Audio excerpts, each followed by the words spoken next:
The scripture we're going to be coming from. So how's everybody doing this morning? Everybody doing good? Everybody feeling good? Yeah. So first of all, I'd like to thank Pastor Mayor in his absence for letting me speak today, and thank God for waking me up this morning. Amen. And thank people that came. Amen. And thank everybody that's on Facebook Live watching. You know, we've been having some followers all the time, so Amen. thank God. So before I show this little clip, I'm going to read our scripture. It's coming from Exodus 4, verses 19 and 20. And it says, "And the Lord said unto Moses in Midian, Go return into Egypt, for all the men are dead which sought thy life. And Moses took his wife and his sons, and set them upon an ass, and he returned to the land of Egypt. And Moses took the rod of God in his hands."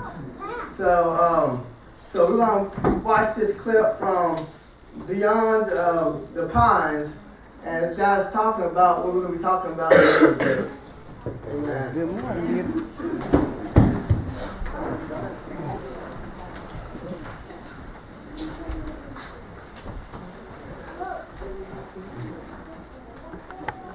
What he said about fear, he said, fear is the most subtle and destructive of all human diseases. Ladies and gentlemen, fear kills dreams. Fear kills hope. Fear puts people in the hospital. Fear can age you. Fear, ladies and gentlemen, can hold you back from doing something that you know within yourself that you're capable of doing, but it will paralyze you. And it seemed like you're in a hypnotic spell. And I ask you a question, what is the benefit? What's the benefit of allowing fear to hold you back? What's the benefit of giving up on yourself? Of not stepping out on life and taking life on? What is the benefit for you? What's the plus in that? It's one of the things I had to ask myself. So I didn't want to make any mistakes. I wanted everybody to like me. I wanted to be perfect the first time I did something. It's not going to happen. You're going to make some mistakes. You're going to hurt some folks' feelings. You're going to create some enemies. Whenever you decide that you want to begin to take life on, you've got to ask yourself, how long am I going to allow this to hold me back? Fear is false evidence appearing real. That's an illusion that we create in our mind. It is a state of mind that can be changed. Look at your life right now. Whatever you've done up to this point in time, your life is working. Whatever you have produced, it came out of you as a result of the kind of person that you have become. It's a result of your choices. It's a result of your consciousness. Now you have to ask yourself, are you satisfied with what you have produced? Is this what you want? Would you like for things to be better than this? Do you believe that you deserve better than this? Or are you content? Listen, if you don't have to do anything else, that you already resign yourself in life and say, well, I'm happy. I'm not starving like the people in Calcutta. Are you allowing yourself to get off the hook like that? Or do you believe somewhere in the back of your mind or in your heart that there's some other great work for you to do? There's something else that life has for you. I believe that you have to begin to consciously monitor your inner conversation and start talking to yourself. Start building yourself up. Sometimes the only good things you will hear about you are the things that you say to you. Here's something else. Most people are not living their dreams because of fear, ladies and gentlemen. I was in Columbus, Ohio yesterday speaking for a particular Ohio department. A young lady named Karen who greeted me, who organized the event. Very talented, very skillful. And she was talking about she wanted to become involved in the consulting business. I said, why aren't you doing it? I said, you have the ability. I said, you're not here because they like you. You're here because you're doing the job. You're making things happen. And she came up with all kinds of ideas, but finally she said, I guess I can't see myself doing it. I guess I'm afraid. Fear, limited vision, and lack of self-esteem is what keeps most people doing things they don't want to do. I flew from Columbus, Ohio to Denver, Colorado to a major communications company, and the person that picked me up at the airport told me about the fact that the company is planning on having a major downsizing, and they offered some of the employees there an early retirement, and some of them will earn as much as $300,000. And they said, this is the last time that you can take this offer. If you don't do it, when we have the downsizing, you might be among those who will lose their jobs, and all you will get is your severance pay. And only 50% of the people who were eligible to take the $300,000 took it. The others were afraid to take a chance on themselves. The others couldn't see themselves beyond that company. They couldn't see life after that company. The same reason that people stay in relationships where they're abused or they're unhappy or it's unfulfilling. They can't see themselves beyond that relationship. They can't see themselves enjoying life without that person. They think that this is all that they can do. The same reason that people get stuck at a certain level in life. They can't see things being better for them. And they think that this is it and this is all they deserve. This is all they've ever seen. It's been passed on to them. And they think that this is it for them. Oh no.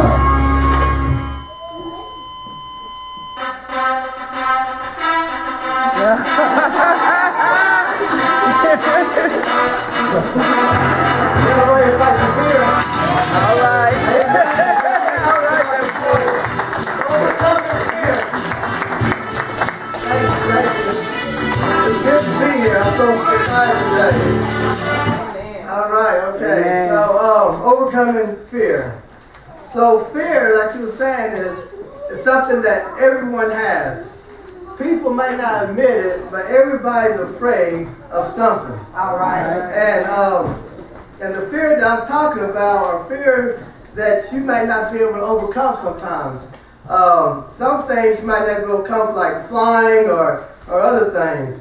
But the fear that is something that everyone has, people might not admit it, but everyone's afraid of something. It doesn't matter if you're a baby or someone in their 90s. It doesn't matter what color you are. It doesn't matter how rich or poor you are. It doesn't matter if you're the poorest person in the world or the president of the United States. You are afraid of something. Some people fear could be public speaking. You're good talking around friends, families, but when somebody asks you to give a report, that's when fear kicks in. And you don't want to stand up in front of the class. I remember when I was going to school, I had a hard time reading, and they always asked me to read, and I was always fearful of reading in front of other people because I struggled reading. And some people fear could be rejection, either by a man or by a woman. You like this girl, you like this man, but you want to ask them out. But the fear that they're going to tell you no, stop you from asking that person out. Some fear is staying at the same job forever. You don't want to change jobs, you don't want to try nothing new. So you're comfortable there. And instead of stepping out on faith, you're like, I'm just here. It's a guaranteed job. Some people feel fear is death. They don't know what's going to happen to them when they die. Some people fear could be, you know, the man left you or the woman left you. Here you are all by yourself raising this child or children. How are you going to make it? Where are you going to get the most income from? The extra income that you need. Matter of fact, Chapman University did a survey about fears in 2017. I'm going to read some of them. It says 74% says they fear corruption in government. They're afraid of what's going to end up happening. 55% says American health care or Trump care. Some people are afraid that they don't understand how much money they have to pay for insurance. 50% says their fear is not having enough money for the future. Some people are not saving money, they're not putting money aside, they're not investing, and they're thinking that Social Security is going to be around, but it's not. And so they're afraid to leave the company at the retirement age, so they have to stay there longer. Some people have to stay there until they die because they're not able to leave. 48% says their fear is high medical bills. It seems like every time I go to the doctor, they want this much money, they want that much money. And now, you don't want to go because you don't want to get that $1,000 doctor bill or $500 doctor bill. And so fear. And fear can kill dreams. Fear kills dreams, more dreams than failure ever will. Some people have dreams, but they don't go for it because of fear. Some people fear from going on vacation. You don't want to fly. Think something might happen to you. You don't want to take a cruise ship. So you might drown. You don't want to drive nowhere. Fear. Some people fear of dating people. It was in a bad relationship. I'm not going to go there no more. I want to be single the rest of my life. Fear. Fear can stress you out. Yes, sir. Yes, sir. Fear doesn't stop death. It stops life. God encouraged his followers to fear not 365 times in the Bible. Come on. One each day of the year. Pastor Rick Warren says, is emphasized that Jesus didn't intend for Christians to spend their days preoccupied with anxieties and worries. All right. I read something that says, to escape your fear, you must go through it, not around it. All right. You have to face your fears. Lucas Jonkman says, fight your fear and you'll be in battle forever. Face your fears and you'll be free forever. All right. I don't know about everyone else, but I am tired of fighting my fears. I'm ready to face my fears. Face them face to face. Look them in the eyes. Now, I'm not afraid of you. I'm going to face my fears. WakeUpCloud.com says that the problem is most people cling to their fears because it's part of who they are. And it also says that if you aren't ready to face your fears, you probably won't transcend them, and there's nothing wrong with that. Everything happens in its own time. This video we just got through watching, God says that most people in the world are not living their dreams because of fear. If you look at the millionaires out there in the world, you'll see that a lot of them wasn't afraid to take chances. They did bad business jobs, but they kept on going because they was not afraid of failing. It only takes one good thing to be successful. And they call themselves a millionaire. And which is true, they got lucky with one thing. But look how many times that they have failed before that one. Just like people that play the slot machines or the lotto tickets. How many times did they invest in that machine before they hit $1,000? Was it 2,000, 3,000? But they hit eventually.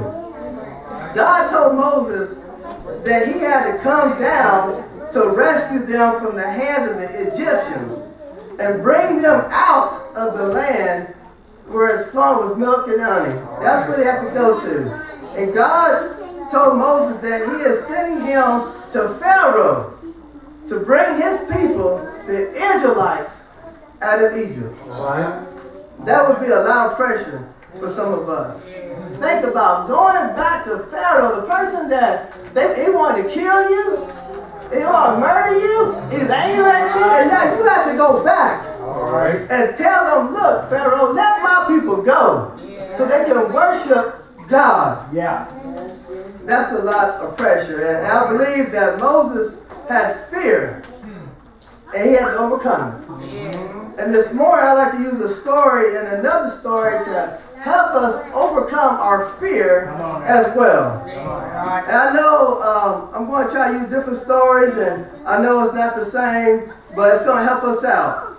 And I do know that everyone's fear is different. Your fear is not my fear. My fear is not your fear. So I can't judge you. You can't judge me because everybody's different in this world. So let's look at some of the things that happen in these two stories, and hopefully it will help us overcome our fear as well.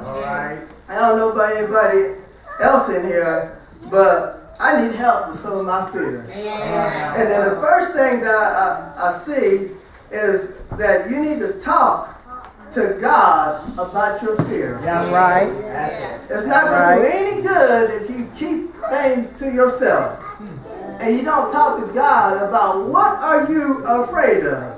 Yeah. You know, what's bothering you? He cares for you. He wants to know about you. It really doesn't matter how small it is. I know sometimes say, no, that's too small. You know, I'm not going to bother God with it. Bother him.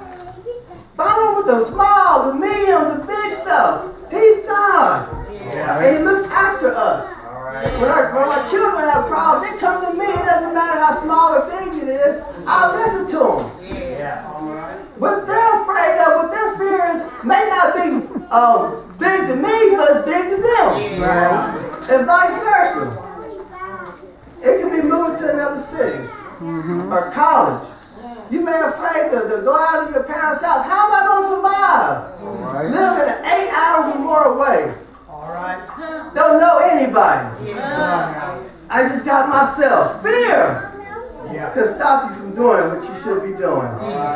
It can be going back to the doctor. The doctor called you, the nurse called you and said, the doctor needs to see you because they see something they want to talk to you about.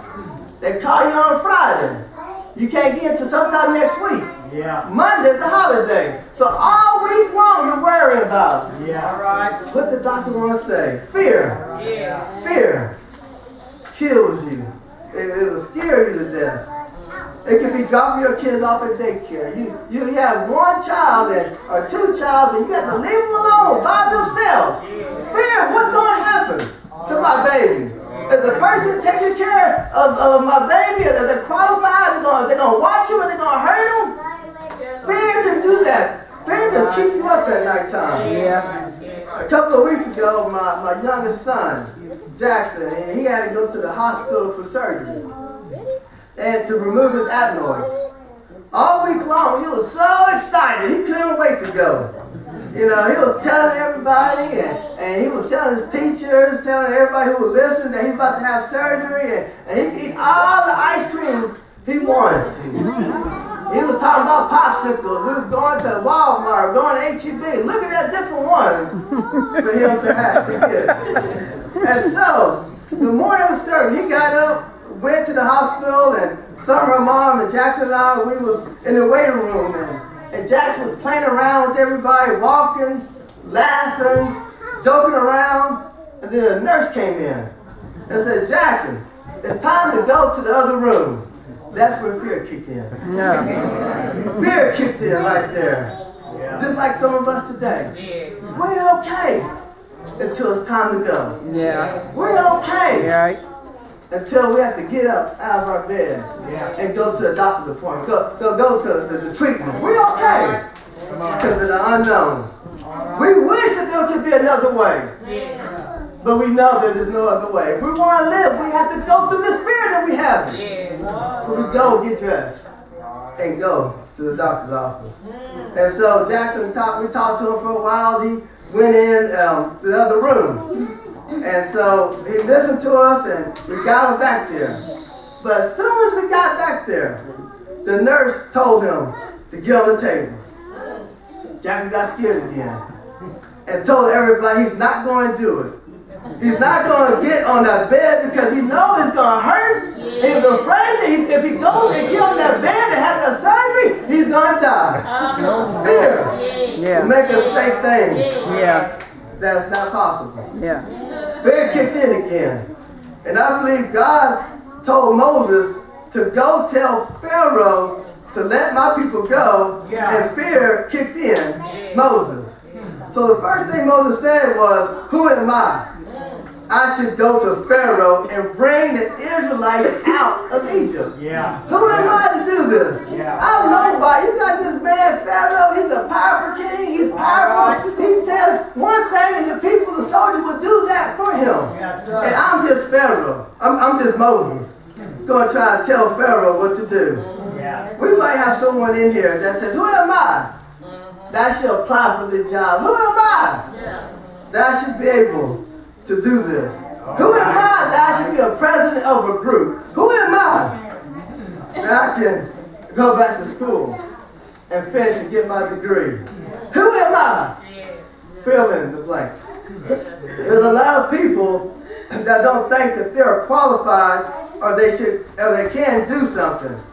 But don't let fear stop you from even trying. If it doesn't work out, that's fine, but at least you tried. And give it your best shot and said, no, I overcame fear. It just didn't work out. And Moses also said, God, pardon your servant. Please send someone else. He wanted God to send somebody else. All right. Yes, So Moses wanted help to help him out. And that's what fear can do. We want someone else to talk to our boss because you're afraid to do it. We want somebody else to talk to our pastor because you're afraid to do it. We want someone else to do what God wants you to do. And even starting a business, even leading a song, or even starting a group. We want other people to do it because you're afraid to do it. But when they start the group, when they start doing it, and they start being successful, they start having all these invitations, you get mad at them. But you should have done that. God gave you the idea to do it, but you passed it on by. And you let somebody else do it. Some of us right now could have been millionaires right now. But we let fear stop us from doing what God told us to do. So whenever you have fear, talk to God. Let Him know what's going on in your life. And I believe that God would not have put that idea in your mind or in your heart if He didn't think that you can do it. A lot of times, what happens is God will tell you yes. And the devil will tell you, no, you can't do it. Try to say, no, that's too much for you. He tries to stir that fear up. He gives you the negativity about it. And God gives you something powerful. God will say, I know you can do it. Trust me, trust me, trust me. Look at your past. Your past, when you was afraid of something, you tried it, you went through it, and you made it, you were successful, and I would do it to you again. But sometimes we're just afraid to even try. God said in 1 Peter 5:17 says, cast all your cares upon Him, for He cares for you. God cares for you. So after you talk to God about your fears, the next thing you need to do is listen to what God is telling you. God is so awesome, man. And He talks to us all the time, man. And we should listen to Him because He knows us. He knows our future. He's not going to lead us down a messed up path. He knows us. But we want to listen to all the good, to all the bad stuff the devil tells us. But God says, no, listen to me. I'm your provider. I'm your keeper. God can tell us that everything will be okay. God can tell us exactly what we need to do. God can tell us that we need to go to treatment. God can tell us it's going to be fine. Just keep on doing it. God can tell us that whatever you're going through right now, it'll be fine to the end. Fight to the end. Don't ever give up. The doctor might say one thing, but God says something else. God also will send other people to talk to us about our fears. So when Jackson was afraid and he was telling everybody about his fears, and we talked to him and he listened.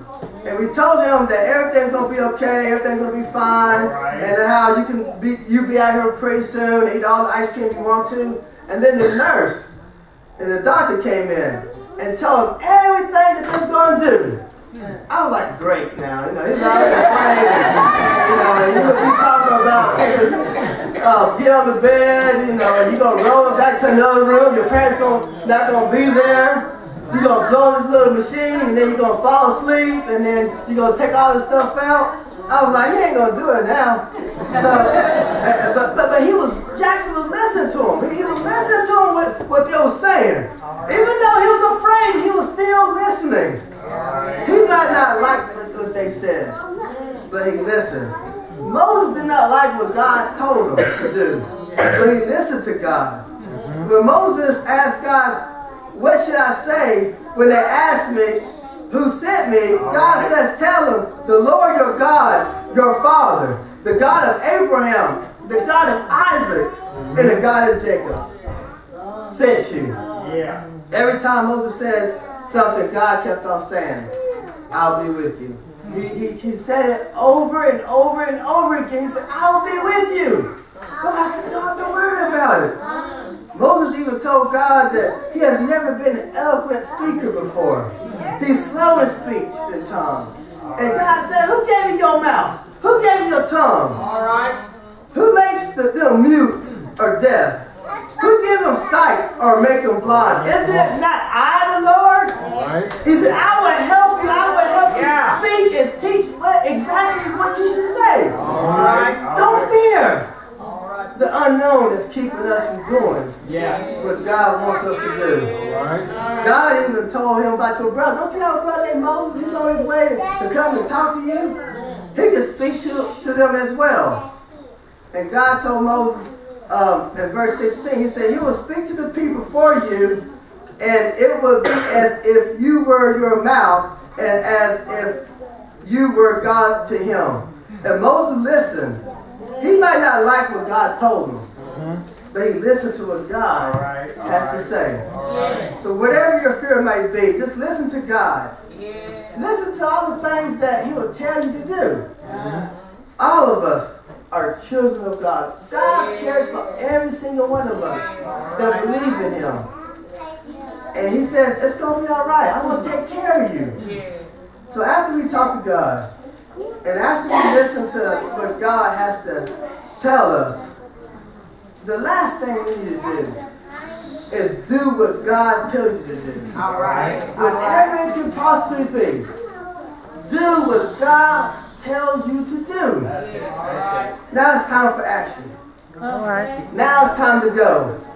Now it's time to take your gloves off. You know, it's fire time. Yeah. Get ready. Get ready. Get ready to overcome your fear. That's what Jackson did. He talked to us about his fears. He listened to us. And then he looked up at the ceiling for a while, stared at him. Just looking. And then the next thing you know, he jumped out of my lap. Jumped on the bed. Said, I'm ready. I'm ready to go. And someone and I looked at each other like, what happened here? Just like that. He said, I'm ready. At first he was scared. And he didn't want to do it. But all of a sudden, he was ready to go. Just maybe. Maybe he talked to God. Maybe God talked to him and he was listening. Yeah. Maybe God told him, you'll be all right. Yeah. I'll be with you. Yeah. And he was like, okay, I'm ready. And that's what he said. In verse 19 and 20, it says, and the Lord said unto Moses and Midian, go return to Egypt, for all the men are dead which sought thy life. And Moses took his wife and his sons, and set them upon an ass, and he returned to the land of Egypt. And Moses took the rod of God in his hand. So after Moses talked to God, after Moses listened to God, it was time for him to take some action. It was time for him to go.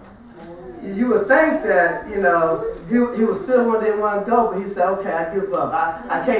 I can't give all these excuses no more. I'm ready to go. So he went up there and told Pharaoh, let my people go. Pharaoh said, no. You would think that would stop him. He was already afraid. But he kept on going over and over and over again until finally Pharaoh said, okay, I'll let you go. All right. Sometimes when you're afraid of something, the more and more you do it, the easier it will become. The more and more he went to Pharaoh, the more braver he became. he wasn't afraid anymore. I got this man. Because he knew God had his back. He wasn't afraid of him. And I think that, you know, that's how we should be today. Is that don't be afraid of your fear. Overcome whatever God tells you to do. And at the end of the story, you'll see that Pharaoh let the Israelites go so they could worship them. Throughout the history, people had to overcome their fear in life. Look at Harriet Tubman. She led hundreds of enslaved people to freedom along the route of the Underground Railroad. She was afraid at first, but she overcame her fear. They could have got her, they could have killed her, but she kept on going back and forth, and says, I'm not afraid. You can look at Jackie Robinson. He was playing for he got moved up to Major League Baseball. He was the first black baseball player. And he had to overcome his fear. Because it was an all-white league, and then he had to overcome people talking about him. They were trying to throw balls at him, deliberately hit him, cuss him out, say, you don't belong here. He overcame his fear. Yeah. And he became one of the best baseball players of all time. Yeah. Look even at 44th President Barack Obama. He overcame his fears. While he was running for office, people kept on telling him, you ain't going to win. Don't even try. You wasting your time. Trying to put fear in them. You know, somebody's going to assassinate you. Nobody's going to vote for you. Then he and that fear stopped him from running for president. And he became the 44th president of the United States. Amen. He could have said no. All right. I'm not going to do it because of fear. He says, no, I'm going to go ahead and do it. I'm going to overcome that fear. All right. We have people even in the church today. If you look back over your life, All right. things that you was afraid of, that you feared, and think about if it wasn't for God, you would have made it through. Right. My dad got sent to Vietnam. People was killed, people was dying all over the place. He overcame his fear, and he came back. All right. Amen. People died over there. We all have examples of fear. But when we put our fears in God's hand and trust God to the end, we will overcome. Amen. Let it go. Yeah. Let it go and let God take over. Amen. He knows about you. He knows what you're going through. Even the apostles, when Jesus left them, they were afraid to go out and tell people about Jesus Christ. But God said, I'll be with you. I'll send the Holy Spirit. It will speak for you. Those apostles went out and start spreading good news about Jesus Christ. Some of them was beaten. Some of them was thrown in jail. Some of them was killed. But that did not stop them from spreading the gospel. As a matter of fact, the gospel is still being taught today because what they have done. They overcame their fear. And that's what we need to do too. So today can be your day to overcome your fear. God is going to do his part. We have to do our part. Right. We